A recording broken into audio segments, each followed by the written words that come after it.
Hello everyone. कैसे हैं आप सब लोग? तो आज आपके साथ एक बहुत ही इम्पोर्टेंट टॉपिक डिस्कस करेंगे जो एक बहुत ही चर्चा का विषय है। सबकी लाइफ में ये टॉपिक बहुत इम्पोर्टेंट है, लेकिन कोई डिस्कस नहीं करना चाहता है। तो वो टॉपिक आज का आपका रहेगा स्ट्रेस मैनेजमेंट। स्ट्रेस जो है, this is the part of our life, but we don't know how to manage it. उसको मैनेज ना करने की वजह से ही हमारा जो स्ट्रेस है उसका लेवल जो है वो बढ़ता चला जाता है, वो बढ़ता चला जाता है, और वो एक ऐसे एंगर में निकलता है कि जिसको मैनेज करना ही हमारे लिए मुश्किल हो जाता है। तो आज मैं आपको बहुत सारे तरीके ऐसे बताने वाली हूँ जिससे हम अपने ही स्ट्रेस को मैनेज कर पाएंगे, क्योंकि ये स्ट्रेस का कारण कुछ नहीं होता है, हम इसको अपने ऊपर बिना ही वजह ही हावी बना लेते हैं। तो आज का हमारा टॉपिक रहेगा स्ट्रेस मैनेजमेंट। तो उम्मीद करती हूँ कि आप सब इस टॉपिक को बड़े ही ध्यान से समझेंगे, सुनेंगे और अपने ही जीवन पे, अपने ही लाइफ पे उसको अप्लाई भी करेंगे। तो लेट्स स्टार्ट। स्ट्रेस एक्चुअल में है क्या? The universal term stress refers to the negative emotional, psychological and physical response. देखो, इसको समझने की कोशिश करो। Negative emotional, psychological and physical response experienced faced along with competitive environments. क्योंकि आज का जो इरा है, आज का जो हमारा एनवायरमेंट है ना, वो कंपटीशन से तो भरा पड़ा है। हर जगह कंपटीशन, चाहे हम छोटे बच्चे की बात ले लें, चाहे हम किसी जॉब की बात लें, मल्टीनेशनल कंपनीज की बात ले लें, हर तरफ इंसेंटिव्स, हर तरफ कंपटीशन, हर तरफ कंपटीशन। तो किसी की इंक्रीमेंट के चक्कर में कंपटीशन चल रहा है, प्रमोशन चाहिए हर एक को, ठीक है। तो ये स्ट्रेस जो है वो इसी इसी ये स्ट्रेस की जो जड़ है ना, वो यहीं से ही आती है। कॉम्पिटिटिव एनवायरनमेंट्स, लोगों की एक्सपेक्टेशंस हाई हो जाती हैं, और पर्सनल चैलेंजेस। तो स्ट्रेस के बहुत सारे कारण हैं। एक तो सबसे बड़ा कारण है कंपटीशन। हम स्कूल की बात करते हैं, स्कूल्स में भी क्या है, स्टूडेंट्स के बीच में कंपटीशन है। स्कूल्स में क्या है, टीचर्स के बीच में कंपटीशन है। अगर हम बात करते हैं एमएनसीज की, वहाँ बॉस को कैसे खुश करना है, वो कंपटीशन। एक्सपेक्टेशंस, हमारी हमारी खुद से ही एक्सपेक्टेशंस बढ़ती चली जाती हैं, हमारे घर वालों की एक्सपेक्टेशंस हमसे बढ़ जाती हैं। और साथ साथ पर्सनल चैलेंजेस जो हम रोज़ की ज़िंदगी में, लाइफ डे टू डे जो है वो फेस कर रहे हैं। तो ये सब का जो निचोड़ बन के निकलता है वो होता है स्ट्रेस। अब how do we feel during stress? हमें स्ट्रेस के मतलब ड्यूरिंग स्ट्रेस, जब हमको बहुत ज़्यादा स्ट्रेस हो गया है तो हमें कैसा फील होता है? Stress results in a feeling of pressure. हमें बड़ा ज़्यादा भार लगता है अपने सर के ऊपर कि हाय, पता नहीं क्या हो गया हमारी लाइफ में। Feeling of pressure and anxiety. Anxiety हम सब ठीक कर देंगे इन आर चैलेंजिंग डे। पूरा सुबह से शाम तक हमारा जो दिन है वो प्रेशर में, एंग्जाइटी में निकल जाता है। जो हमारे करने वाले काम है, हम वहाँ से डिस्ट्रैक्ट हो जाते हैं। और जिस चीज़ का स्ट्रेस है, भले ही वो स्ट्रेस का कारण कुछ भी नहीं है, बट एक प्रेशर और एक एंग्जाइटी हमारे पूरे दिन को चलती रहती है। It is due to the lack of sense of appreciation. क्यों? क्योंकि हम काम कर रहे हैं, हमको कोई अप्रिशिएट ही नहीं कर रहा है, कोई तारीफ ही नहीं कर रहा है हमारी। तो उससे क्या है कि हमारे को जॉय, हमें को आनंद ही नहीं आएगा काम करने में। तो it is due to the lack of sense of appreciation and joy while doing any work. कोई भी काम हम कर रहे हैं ना, जब तक उस काम को हम खुश होकर नहीं करेंगे, उस काम को हम आनंद लेकर नहीं करेंगे ना, हमें कोई अप्रिशिएट नहीं करेगा। अब घर में एक हम हाउस वाइफ की बात करते हैं। हाउस वाइफ को क्या है, उसने खाना बनाया, सब्जी बनाई, अब उसकी सब्जी की कोई तारीफ नहीं करेगा ना, तो वो कल से तुम्हारी को सब्जी बना के तो दे देगी, पर उसको वो आनंद नहीं आएगा, वो दिल से नहीं करेगी वो काम। तो एक एप्रिसिएशन, सेंस ऑफ एप्रिसिएशन जो है ना, वो जब खत्म हो जाता है तो वहीं से ही स्ट्रेस शुरू हो जाता है। आगे बात करेंगे कॉजेज ऑफ स्ट्रेस। स्ट्रेस के कारण क्या है? सबसे पहले हम अगर वर्क प्लेस की बात करें, अपने वर्क प्लेस में अगर हमको सैलरी कम मिल रही है, तनख्वाह हमें कम मिल रही है, या हमारी तनख्वाह लेट आ रही है, 4-4 महीने नहीं आ रही है, ठीक है, घर का बजट सारा हिल जा रहा है, तो वहाँ से स्ट्रेस शुरू होता है। वर्कलोड ज़्यादा है, कई कंपनीज क्या करती हैं, काम ज़्यादा कराती हैं और उतना पे नहीं करती हैं, तो वो वर्कलोड भी ज़्यादा है, सैलरी लेस है, एटमॉस्फेयर अच्छा नहीं है, बुलिंग होती है वहाँ पे कुलीग्स की आपस में, कोई अप्रिसिएशन नहीं है, सेल्फ एस्टीम, ठीक है, आपकी जो सेल्फ रिस्पेक्ट है वो आप दाव पे लगा के काम करे जा रहे हो, स्ट्रेस हो रहा है आपको, लोगों का बिहेवियर आपके प्रति अच्छा नहीं है, बुलिंग हो रही है, लेग बुलिंग हो रही है, आपको बॉडी शेमिंग किया जा रहा है, ठीक है, आपको आपके फेस के कलर के अकॉर्डिंग शेम किया जा रहा है, ठीक है, डेडलाइन दे देता है आपका बॉस आपको कि आज 2 दिन में ये काम खत्म होना चाहिए, वहाँ पे स्ट्रेस हो जाता है, खाना नहीं खाया जाता लोगों से स्ट्रेस के कारण। अनअवेयरनेस ऑफ कोपिंग स्ट्रेटजीज, आपको पता ही नहीं है आपको ये स्ट्रेस से कोप कैसे करना है, आप स्ट्रेटजी नहीं बना पा रहे हो, ठीक है। उसके बाद सोशल मीडिया, जिसने बेड़ा गर्क कर रखा है आज, बड़े से लेके छोटे तक का, छोटे से लेके बड़े तक का बेड़ा गर्क कर रखा है। बच्चा पैदा होता है, माँ बाप क्या कर रहे हैं, मैं खुद एक्सपीरियंस कर चुकी हूँ इन चीज़ों को। माँ बाप क्या कर रहे हैं, अब खाना नहीं खा रहे, लो भाई फ़ोन दे दो, वीडियो चला दो, ठीक है। अब दो दिन पहले की बात है, डॉक्टर के हम चले गए वैसे सर्वे करने के लिए, वहाँ पे हम देख रहे हैं बच्चा बीमार है, बच्चा रो रहा है, ठीक है। In spite of the fact उसको आप चुप करा रहे हो, उसकी माँ उसको फ़ोन दे रही है ताकि वो आराम से, बच्चा अपना फ़ोन में मस्त है, माँ अपने फ़ोन में मस्त है। तो ये सोशल मीडिया ने जो है ना आजकल लोगों का बेड़ा गर्क कर रखा है, ये सबसे बड़ा स्ट्रेस का कारण है।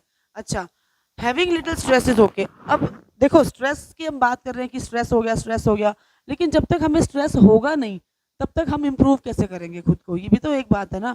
तो having little stress is okay. अब ये क्या कह रहा है कि a little stress can drive to motivation. एक छोटा स्ट्रेस अगर हम ले लेना तो वो उससे हमें मोटिवेशन मिलती है, and focus to perform well, और हमको फोकस करने पे मजबूर करती है कि हम अपने काम में अच्छे से परफॉर्मेंस दें। तो स्ट्रेस हो लेकिन अ लिटिल, छोटू सा, बट इफ नॉट मैनेज, अगर ये छोटा स्ट्रेस भी हमसे मैनेज ना हो पाए ना तो it can lead to psychological and physical health issue, हमको हेल्थ इशू रहने लग जाएंगे भैया, ठीक है। तो a little stress can drive to motivation and focus to perform well, but if it is not manage, अगर ये मैनेज आपसे नहीं हो रहा है तो साइकोलॉजिकली मेंटल होते जाओगे और फिजिकली आपकी हेल्थ जो है वो डिटीरियोरेट होती जाएगी दिन ब दिन। तो a little stress can help boost your immune system as long as you focus on its positive side. जब तक आप पॉजिटिव साइड पे रहोगे ना तब तक स्ट्रेस मैनेज हो रहा है, आपको हेल्प कर रहा है, आपको एनर्जाइज कर रहा है, मोटिवेट कर रहा है। लेकिन अगर आपसे ये स्ट्रेस मैनेज नहीं होगा तो यही स्ट्रेस जो है ना वो आपको खराब करके छोड़ देगा।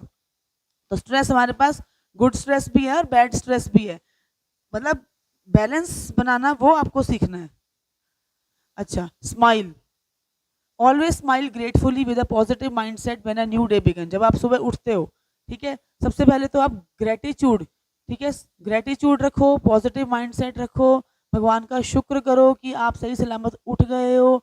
सोने से पहले भगवान को शुक्रिया करो कि आज का सारा दिन जो है वो मैं सही सलामत रहा, मैं आराम से सो रहा हूँ। और सुबह अगर आप हेल्दी उठ जाते हो तो आप भगवान को ग्रेटिट्यूड करो, पॉजिटिव माइंडसेट के साथ एक नए दिन की शुरुआत करो। फेस पे स्माइल रखोगे तो लोग भी आपको प्यार करेंगे। Be ready for the new challenges, नए नए चैलेंजेस के लिए खुद को तैयार रखो, but approaching them with gratitude. Gratitude जैसे बताया कि हमेशा शुक्राना करो, ठीक है। Be ready for the new challenges but approaching them with gratitude. इससे क्या होगा, it can set a constructive tone for the day. आप कंस्ट्रक्टिव माइंडसेट के साथ काम कर पाओगे।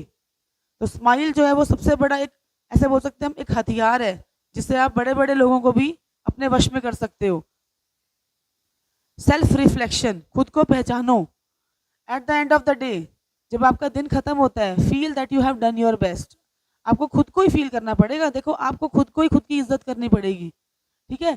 कोई दूसरा, आज के इरा में तो आप भूल ही जाओ कि कोई आपकी इज्जत करेगा, कोई आपको अप्रिसिएट करेगा। तो at the end of the day ये फील करो, शीशे के सामने खड़े होकर ये फील करो कि आपने आज सारा दिन में अपना बेस्ट दिया है। Recognise one's efforts. तो दूसरा आपके लिए अगर एक सुई में धागा भी पिरो देते हैं ना, उसके एफर्ट्स को रिकॉग्नाइज करो। If everything did not go perfectly, अगर उससे गलती भी हुई है कोई बात नहीं, फिर भी उसने आपकी सुई में धागा तो डाला, उसने आपके लिए एफर्ट तो करा। तो दूसरे के एफर्ट को रिकॉग्नाइज करेंगे तो उससे क्या होगा, it promotes a sense of accomplishment. आपको पूर्ण होने की जो है वो फीलिंग आएगी कि आपका दिन जो है वो बढ़िया गुजर गया। जैसे कि अब एक छोटा सा कोट है, don't Hari don't worry, do your best leave the rest. जल्दी नहीं करनी, चिंता नहीं करनी, अपना बेस्ट दो और आराम छोड़ दो। देखो, जिसने जो सोएगा वो खोएगा, ये बात तो 101% ट्रू है। एक और कोट याद आ रहा है, कर्मण्येवाधिकारस्ते माँ फलेषु कदाचन। फल की इच्छा मत करो, काम करो, फल की इच्छा मत करो। आप काम करोगे ना तो आपको फल तो मिलेगा। अच्छा, उसके बाद है two lovely things to learn from water. पानी से हम जो है ना दो चीज़ें सीख सकते हैं, बड़ी प्यारी चीज़ें हैं। Adjust yourself in every situation and shape. अब आप यहाँ देख पा रहे हैं फोटो में कि पानी जो है वो अलग अलग कंटेनर्स में रखा हुआ है, ठीक है। तो इसी तरह से देखो, पानी जो है वो हर एक कंटेनर में खुद को एडजस्ट किए हुए है ना। इसी तरह से सीखो, क्या सीखो कि हर सिचुएशन और हर शेप में खुद को एडजस्ट कैसे करना है। कोई छोटे बच्चा है, उसके साथ खुद को कैसे एडजस्ट करना है, बड़े हैं आपके घर में, बुजुर्ग हैं, उनके साथ आपको कैसे एडजस्ट करना है, आपके बच्चे हैं उनके साथ आपको कैसे फ्रेंडली रहना है, जो आपके किस कईयों के बच्चे टीनेज में हैं उनके साथ आपको कैसे फ्रेंडली रहना है। तो adjust yourself in every situation and shape, and most importantly find your own way to flow. जैसे पानी जो है खुद ब खुद रास्ता बना लेता है, इसी तरह से आपको भी अपना खुद का बहने का, चलने का, चीजों को करने का रास्ता बनाना पड़ेगा। इफेक्ट्स ऑफ स्ट्रेस, अब स्ट्रेस के इफेक्ट्स क्या क्या हैं? देखो, स्ट्रेस के इफेक्ट्स आपके बॉडी पे भी आते हैं, माइंड पे भी आते हैं, इमोशंस, बिहेवियर। बॉडी की बात करें, फ्रीक्वेंट इन्फेक्शंस, ब्रेथलेसनेस होएगी, सर में दर्द होएगा, थकावट महसूस होएगी। माइंड की बात करें, जजमेंट नहीं कर पाओगे किसी चीज़ की, ठीक है, डिसीजन नहीं ले पाओगे, नाइटमेयर्स हो गया, नेगेटिविटी आएगी, चिंता करते रहोगे। इमोशंस की बात करें, इरिटेट हो जाओगे लोगों से, डिप्रेशन में आ जाओगे, कॉन्फिडेंस शेक हो जाएगा, लॉस हो जाएगा। बिहेवियर पे आए तो नींद नहीं आएगी, अग्रेशन, गुस्सा आएगा, रेस्टलेसनेस हो जाएगा, ठीक है, ध्यान नहीं रहेगा तो एक्सीडेंट हो जाएगा, भूख कम हो जाएगी। तो ये बहुत सारे कारण हैं स्ट्रेस के। उसके बाद एंगर डिस्प्लेसमेंट। अब ये एंगर डिस्प्लेसमेंट क्या है? देखो, मानो अगर आपको स्ट्रेस है ना किसी कारण से, तो उस स्ट्रेस का जो मेन रीजन है ना, उसको कोई फर्क नहीं पड़ेगा, लेकिन आपका जो गुस्सा है वो डिस्प्लेस होता जाएगा। जैसे हम बात करते हैं, मान लो ऑफिस में बॉस ने डांट मार दी, ठीक है, अब ऑफिस में बॉस ने डांट मारी, बॉस के आगे तो हमारा जोर चलेगा नहीं, हम घर आ गए, घर आके हमने वही गुस्सा जो है अपनी बीवी पे निकाल दिया, ठीक है, बीवी बेचारी क्या करेगी, जाके वही गुस्सा बच्चे पे निकाल दिया, ठीक है। अब वो एंगर तो डिस्प्लेस हुआ ना, वो बच्चा जो है वो देखो बेचारा लास्ट में वो बच्चा कितना परेशान बैठा है, बच्चा किसको बताएगा आगे? तो ये जो एंगर डिस्प्लेस होते होते आपने अपने मन का तो निकाल दिया, सारा भड़ास बाहर निकाल दी, लेकिन घूमते घूमते घूमते घूमते वो बच्चे पे गई ना। तो ये एंगर डिस्प्लेसमेंट है। आपके स्ट्रेस की वजह से आपके घर के सारे मेंबर्स जो हैं वो सफ़र करेंगे स्टेप बाय स्टेप, और लास्ट में जो सबसे ज़्यादा सफ़र करेगा, जो आगे किसी को बता नहीं पाएगा डर के मारे, वो है आपका बच्चा। अच्छा, उसके बाद हम बात करते हैं कि इससे हम क्या क्या नेगेटिविटी आएगी। एक तो या तो भूख कम हो जाएगी या ज़्यादा खाने लग जाएंगे, we miss regular walks, we skip gym, disturb routine, work life balance खत्म, डरे डरे रहेंगे, प्रेशर फील करेंगे, abusement, substance abuse, drug addict हो जाएंगे, ठीक है। अच्छा, ऑटोमेटिक नेगेटिव थॉट्स आने लग जाते हैं। स्ट्रेस के टाइम पे लोगों के अंदर क्या थॉट्स आते हैं? सबसे पहले ये कि I just know they are talking about me. धक्के से ही आपको ये लगने लग जाता है कि लोग आपके बारे में बात कर रहे हैं, जबकि ऐसा होता नहीं है। What if I fail in the test, अगर हम किसी हमें कोई टारगेट दे दिया तो हमारे मन में ये ख्याल आ जाएगा कि अगर हम फेल हो गए तो क्या होगा, हमारी बेइज्जती हो जाएगी। ऐसा होगा कुछ नहीं, ठीक है। It's not my fault, they did it first to me, मेरी कोई गलती नहीं है, उन्होंने ही शुरुआत की थी। तो इस तरह के नेगेटिव थॉट्स जो है वो अपने आप ऑटोमेटिकली आपके माइंड में आने लग जाएंगे। उसके बाद है I am so lonely, nobody likes me, ठीक है, they are talking about me, I am such a loser, I am such a failure, ये सब थॉट्स आएंगे। I never do anything right, मैं कभी भी कोई चीज़ सही कर ही नहीं सकता। Do I should have worked harder, काश मैं और ज़्यादा मेहनत कर लेता, मुझे और ज़्यादा मेहनत करनी चाहिए थी। तो इस तरह की जो नेगेटिव थॉट्स हैं वो दिमाग में आएंगे। इट्स ऑल माई फॉल्ट, सब गलती मेरी ही है ना। So I am so lonely, nobody likes me, वो मेरे बारे में बात कर रहे हैं, मैं कभी कुछ सही कर ही नहीं सकता, मुझे और मेहनत करनी चाहिए थी, सारी गलती मेरी ही है, मैं कितना बड़ा लूज़र हूँ। तो इस तरह के नेगेटिव थॉट्स जो हैं वो आपके दिमाग में आने लग जाएंगे। डोंट बी परफेक्शनिस्ट, देखो वी आर ऑल ह्यूमंस, हम परफेक्ट तो हो ही नहीं सकते हैं, है ना। Don't be perfectionist, perfection is a disease, perfection एक बीमारी है, ठीक है। Action is the cure, perfection की जगह अगर आप एक्शन पे बात करोगे ना, that is the cure. Procrastination is also a disease, action is the cure. I am not saying perfection is terrible, but it's not worth it in every part of your life. ये क्या कह रहे हैं Richie Norton, कि मैं ये नहीं कह रहा कि परफेक्शन जो है वो टेरिबल है, बट ये हर जगह वर्थ इट नहीं होती है, लाइफ के हर पार्ट पे ये वर्थ इट नहीं है। Beautiful things exist, but someone spends much time on tiny details. अच्छी अच्छी सुंदर सुंदर चीज़ें हैं, लेकिन किसी किसी को शौक है कि वो टाइनी डिटेल्स पे काम करे। Without perfection the world wouldn't be that great, there would be only low quality things around us. अगर हम परफेक्शन की तरफ ना जाएंगे तो क्या है कि हमारी तरफ जो है सिर्फ लो क्वालिटी थिंग्स आएंगी। तो the world is beautiful both due to its perfection and imperfection. तो हमारी जो दुनिया है, हमारे आसपास का जो एनवायरनमेंट है वो ब्यूटीफुल है, परफेक्शन की वजह से भी और इम्परफेक्शन, कई बार इम्परफेक्शन चलने दो यार चीज़ों को, हर जगह परफेक्शनिस्ट बनोगे, हर जगह परफेक्शनिस्ट बनोगे और कभी आपको कहीं से इम्परफेक्शन दिख गई तो फिर वो स्ट्रेस का कारण बन जाएगा। अच्छा, टेक क्रिटिसिज्म पॉजिटिवली। कोई अगर आपको क्रिटिसाइज कर रहा है, कोई आपको अगर कुछ समझाने की कोशिश कर रहा है तो उस चीज़ को पॉजिटिवली लो। कैसे? Accept both compliments and criticism. हर वक्त ये कोई ज़रूरी नहीं है कि हर वक्त आपको अप्रिसिएशन ही मिलेगी हर काम में। कॉम्प्लीमेंट्स अगर मिल रहे हैं तो क्रिटिसिज्म को भी एक्सेप्ट करना सीखो। It takes both sun and rain for a flower to grow. क्योंकि किसी फूल को ब्लॉसम करने के लिए, ग्रो करने के लिए आपको सन भी चाहिए और रेन भी चाहिए। इन द सेम वे अगर आपको ग्रो करना है लाइफ में, अगर आपको ब्लॉसम करना है लाइफ में, तो you have to accept both compliments and criticism. दूसरा क्या है कि निंदक नियरे राखिए, आंगन कुटी छवाए, बिन पानी साबुन बिना निर्मल करे सुभाए। ठीक है, निंदक नियरे राखिए मतलब क्या है कि अगर आपके साथ आपकी कंपनी में आपकी निंदा करने वाले लोग होंगे ना, तभी तो वो आपकी निंदा करेंगे, तभी तो वो आपको ये बताएंगे कि आप यहाँ पे गलत हो, आपने अच्छा काम नहीं किया, तो आपको खुद को सुधारने का, खुद को इम्प्रूव करने का मौका मिल जाएगा। तो इसीलिए क्रिटिसिज्म को हमेशा पॉजिटिवली लो।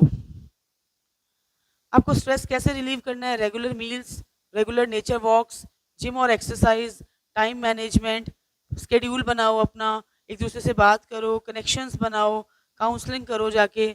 ठीक है, उसके बाद क्या है? गो फॉर शॉपिंग, लेडीज़ का फेवरेट काम, जर्नल राइटिंग, लिखो, कई लोगों को लिख के सुकून मिलता है। ग्रेटिट्यूड जार है, take rest, 7 to 8 hours maximum आपको सोना ही चाहिए। मेडिटेशन कीजिए, ड्रिंक वाटर, खुद को हाइड्रेट रखिए। फैमिली टाइम जो सबसे इंपॉर्टेंट है, जो छूटता जा रहा है just because of social media. उसके बाद है watch movie, listen to music, story time, read books, engage with friends. कईयों के दोस्त नहीं होते, वो स्ट्रेस्ड रहते हैं हर वक्त।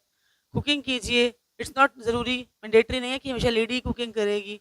स्ट्रेस रिलीविंग के लिए कई जेंट्स भी कुकिंग करते हैं, कीजिए, go for it. Gardening, travelling, Surajkund Mela, मतलब इस तरह की चीज़ें अगर आप अपनी लाइफ में इंक्लूड करेंगे then 100% you will get relief, आपको रिलीफ मिलेगा स्ट्रेस से। ओके, उसके बाद है मंत्र।